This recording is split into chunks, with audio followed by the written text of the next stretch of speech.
Yes,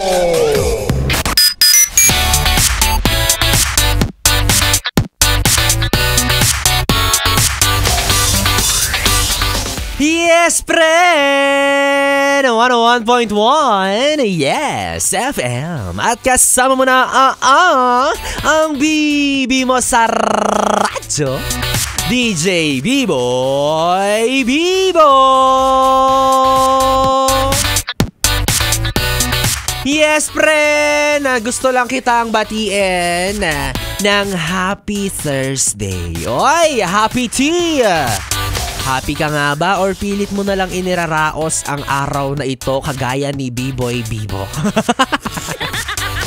Hayaan mo na, yes, friend. Ang pampalubag loob naman natin dyan ay alas 9 na, di ba? Alas 9 naman na, ilang oras na lang, Biyernes na, at hindi lang basta Biyernes yan, yes, friend, dahil bukas, balita ako, ikaw ay makakapag-rest.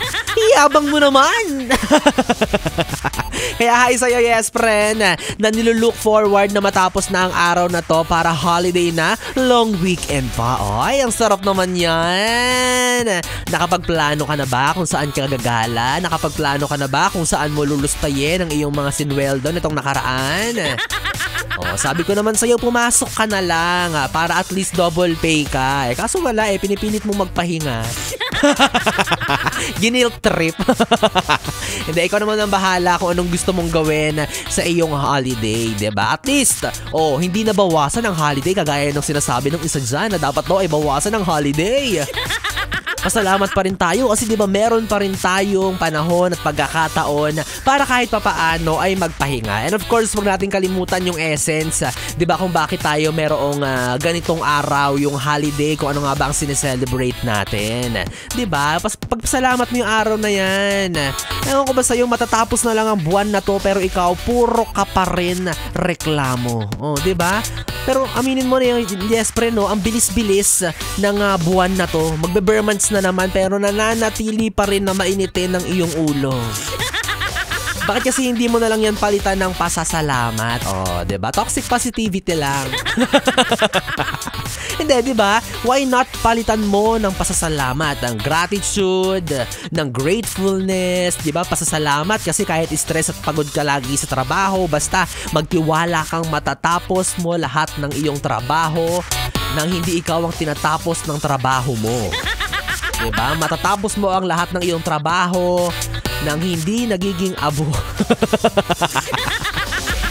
Pasasalamat kasi kahit pinapagod ka ng kumpanya mo sa halos buong maghapon mo at yung binibigay nilang sweldo, diba, yun pa rin ang dahilan kung bakit mo na-check out yung mga nasa cart mo. Diba? Maging grateful ka dyan.